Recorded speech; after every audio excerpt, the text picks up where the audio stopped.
खतियान आधारित नियोजन नीति एवं स्थानीय नीति की मांग को लेकर टाइगर जयराम महतो का आंदोलन लगातार जारी है। कल विधानसभा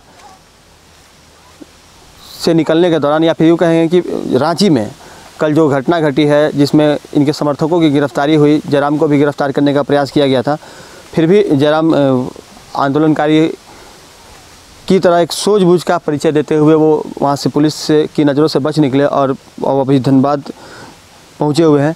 सीधे इनसे बात करते हैं। जयराम, ये बताइए कि क्या स्थिति रही कल कि आपको गिरफ्तार करने की कोशिश की गई, इसमें क्या मंशा थी सरकार की? कहीं ना कहीं आंदोलन को कंट्रोल करने की, आंदोलन को दबाने की पूरी कोशिश की गई थी। और अभी तक जो भी मेरा सभा होता था, मेरा जो आंदोलन होता था, वो चूँकि धनबाद जिला और प्रमुख बोकारो जिला के गाँवों में होता था, तो इसीलिए सरकार को फ़र्क नहीं पड़ रहा था। लेकिन चूँकि कल का जो आंदोलन था वो बिल्कुल राजधानी के बीच चौराहे पर बीचों बीच राजभवन के निकट था और भारी संख्या में पूरे राज्य से लोग तादाद में आए थे। स्वयंसेवक जो हैं वो लगभग 18,000 की उनकी संख्या है और वे लोग इस आंदोलन को कल रखे थे, उन्हीं को समर्थन देने के लिए हम गए थे। तो जब हम वहाँ गए, वहाँ लगभग मेरा 1.5 घंटा बीता। 1 घंटा हम भाषण दिए और आधा घंटा सबसे मिलने में, मीडिया से बात करने में लगा।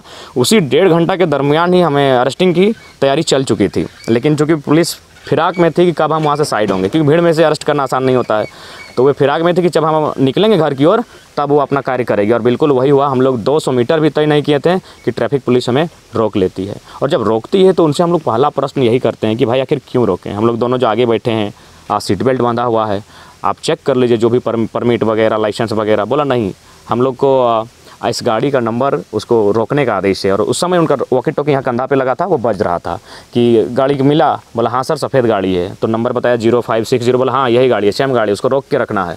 उधर से आवाज़ आ रही है और किसकी आवाज़ वो हम लोग नहीं कर सकते क्योंकि वॉकी टॉकी का आवाज़ था। और फिर बोला गया कि ठीक है, उन लोग का मोबाइल ले लीजिए और गाड़ी को लॉक कीजिए और उन लोग को रोकिए। तो हम लोग का जब बात होने लगा तो इन साथियों ने कहा कि आप, दूसरा गाड़ी हम लोग का आगे था, बोला इसमें बैठिए और आप निकलिए, हम लोग मामले को हैंडल कर देंगे। जिन्होंने रोका था उनको ये कहा गया था कि गाड़ी को रोकना है, लेकिन शायद उन तक हमारी फ़ोटो कहीं नहीं पहुंची थी। उसके बाद 3 थाना का तुरंत इन्वॉल्व होता है, रोका जाता है। वो कोतवाली थाना क्षेत्र था, गाड़ी को ले जाया जाता है लालपुर थाना। और फाइनली जो 4 लड़का जिनको पकड़ा गया था, वैसे वहाँ थे 7 लड़के, लेकिन बाकी लोग 2 इधर उधर फ़ोन बात करते करते निकल गए, सूचना देने लगी हम लोग को रोक लिया गया है। और 4 को ये इसलिए रहे, ये लोग भी वहाँ से निकल सकते थे क्योंकि ट्रैफिक था और ट्रैफिक में लड़का को नहीं रोका जा सकता, गाड़ी रोका जा सकता था। ये गाड़ी खड़ा करने के बाद निकल सकते थे, लेकिन हमने स्पष्ट कहा सभी ने कि हम लोग को इनकी मनसा ठीक नहीं है, इसलिए गाड़ी नहीं छोड़ना है चाहे जो भी हो जाए। तो 4 लड़का गाड़ी के साथ रह गए और बाकी जो 3 थे वो एक मेरे साथ आ गए और बाकी 2 आपका पीछे जाके कॉल करने लगे, साथियों को सूचना देने लगे। ऐसे ऐसे हम लोग के साथ हो गया है। फाइनली इन्हें लालपुर थाना में गाड़ी रखा गया और इन्हें नामकुम थाना ले जाया गया। और उसके बाद तो समर्थक काफ़ी आक्रोशित हो गए थे और लग रहा था कि अब कहीं थाने पर ही ना चढ़ाई कर दी जाए, इस तरह की सिचुएशन उत्पन्न हो गई थी। तो उस समय आपने लाइव में आकर लोगों से क्या बात की थी? देखिए, हम जैसे ही हम लोग को गाड़ी को रोका गया और हम वहाँ से निकले, 5 मिनट भी नहीं हुआ, चूँकि उसी समय हम लोग को एक सूचना मिली कि सबसे पहला काम कीजिए, गाड़ी को लॉक कर दीजिए, क्योंकि अरेस्टिंग की तैयारी 1.5 घंटा पहले से चल रही थी कि जैसे ही लड़का भीड़ से हटेगा अरेस्ट करना। क्योंकि भीड़ थी वहाँ, लगभग 3-4 हज़ार की भीड़ थी, बहुत सारे लोग धरना पर बैठे थे, तो वहाँ पॉसिबल नहीं था टच कर पाना। तो ये सूचना थी कि जैसे ही वहाँ से वो निकलेगा घर के लिए, उसको टचअप करना है। तो फाइनली हम लोग को भी सूचना मिल चुका था कि चाहे कुछ भी हो जाए, आप लोग जो है अपना गाड़ी को लॉक कर लीजिएगा और चाबी मत दीजिएगा, बाकी वो जहाँ बोलता है जाने के लिए चल जाएगा, क्योंकि आशंका है गाड़ी में कुछ सामान, अवैध सामान रखा जा सकता है आपको मुकदमे डालने के लिए। तो इसीलिए हम भी लाइव आए और पहला जनता से यही संदेश दिए कि गाड़ी में अगर सामान भी रखता है तो हमको दुख नहीं है, चलिए केस मुकदमा होगा, लेकिन अनावश्यक बदनामी नहीं होनी चाहिए, अनावश्यक बदनामी ना हो। जो लोग उम्मीद किए हैं उनको हमने स्पष्ट कहा कि हमारी गाड़ी में केवल नारियल पानी 2 था, डाब, और आगे का जो डिक्की है उसमें कुछ कागज़ थे और बाकी कुछ भी नहीं था गाड़ी में।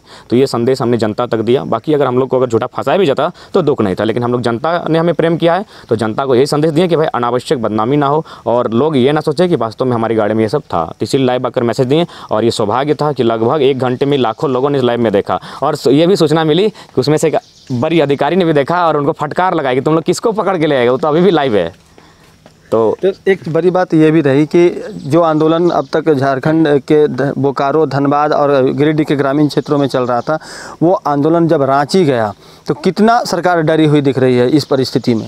हाँ, निश्चय सरकार डरी हुई है और सूचना हम लोग को भी मिल रही है कि आप राजधानी में आ गए ना, और राजधानी में भी उसी अंदाज में आप स्पीच दिए जिस अंदाज में गाँव में देते हैं स्कॉर्पियो में, तो इसलिए सरकार को और जो सरकार के वरीय लोग हैं जो थोड़ा सा चाहते हैं कि इस आंदोलन को दबाया जाए, उनको ये बात हजम नहीं हुआ कि ये लड़का गांव तक ठीक था, लेकिन इस शहर आ चुका है, अभी राजधानी राजभवन के सामने और फिर सबको लताड़ रहा है, तो इसको नियंत्रण करना बहुत आवश्यक है। इसीलिए लगभग 1.5 घंटे से तैयारी चल रही थी। हम लोग भी शौर से पता चला कि कौन से केस में अंदर करना चाह रही थी? नहीं, केस का तो कोई बात ही नहीं है, ऐसे पता नहीं आंदोलन को दबाने के उद्देश्य से, और बोले तो फर्जी झूठा मुकदमा बने इसलिए चल रहा था। बाकी अगर कोई केस भी है, मान के चलिए अगर विधानसभा पिछला बार घेरा हुआ था, अगर 107 वगैरह कुछ बनता है तो उसको एसडीएम कोर्ट के माध्यम से सूचना घर तक आनी चाहिए, हमको जानकारी होनी चाहिए। हमको आज तक जानकारी नहीं है।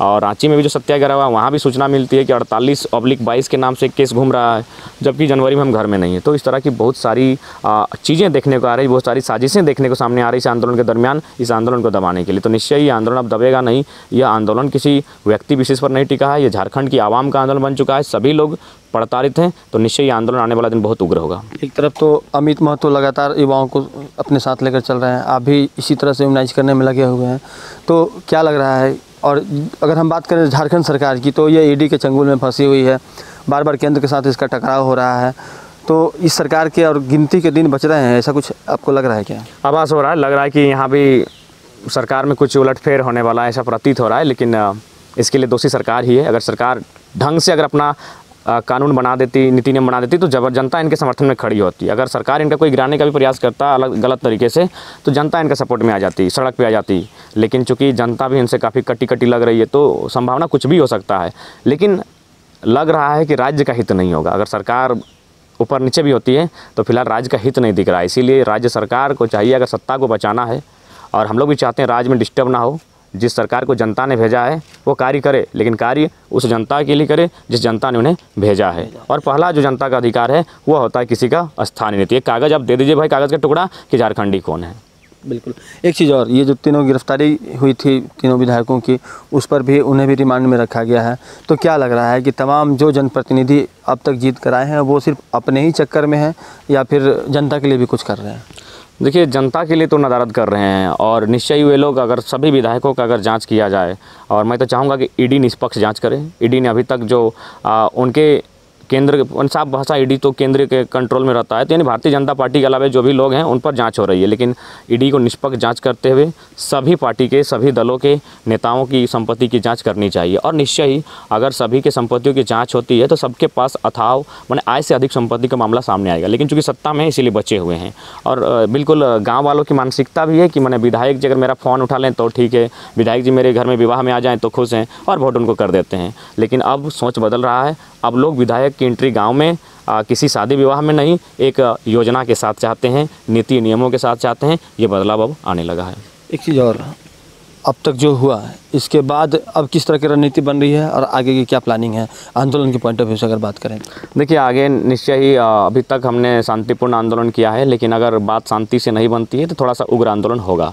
और युवा, क्योंकि इस आंदोलन को युवा लीड कर रहे हैं, और युवा तैयार हो चुके हैं इसके लिए, अपने आप को भी तैयार कर रहे हैं, अपने आप को तपा रहे हैं, अपने आप को गला रहे हैं, अपने आप को सांचे में ढाल रहे हैं कि एक बृहद आंदोलन का रूप हम लोग दे सकें। तो जिला स्तर पर बंदी वगैरह होगी, चक्का जाम किया जाएगा, या फिर सीधे राज्य स्तर पर ही होगा? देखिए, पहले जिला स्तर से ही बात होगी, और जिला स्तर के बाद फिर हम लोग राजधानी भी कुछ करने का काम करेंगे। तो उसके लिए बहुत ब्रीफ प्लानिंग होनी चाहिए, उसके लिए प्लानिंग चल रही है। और कंटिन्यूली हम लोग जो वकील टीम है उनके साथ बैठ रहे हैं, जो बुद्धिजीवी वर्ग है उनके साथ बैठ रहे हैं, जो पुराने आंदोलनकारी रह चुके हैं उनके साथ बैठ रहे हैं, और लगातार एक सशक्त निर्णय सामने आएगा। और निश्चय ही आने वाला दिन बहुत बड़ा आंदोलन देखने को मिलेगा। दूसरे राज्यों से सपोर्ट मिल रहा है इस तरह के आंदोलन के लिए? हाँ बिल्कुल, अन्य राज्यों से भी सपोर्ट मिल रहा है। बहुत सारी टीम हैं जो मिलना चाहते हैं, हमारी बातों को वे भी अपना स्थान देना चाहते हैं, और इस पर रिसर्च भी करना चाहते हैं कि हमारी आंदोलन कहाँ तक सही है, क्या वाजिब है।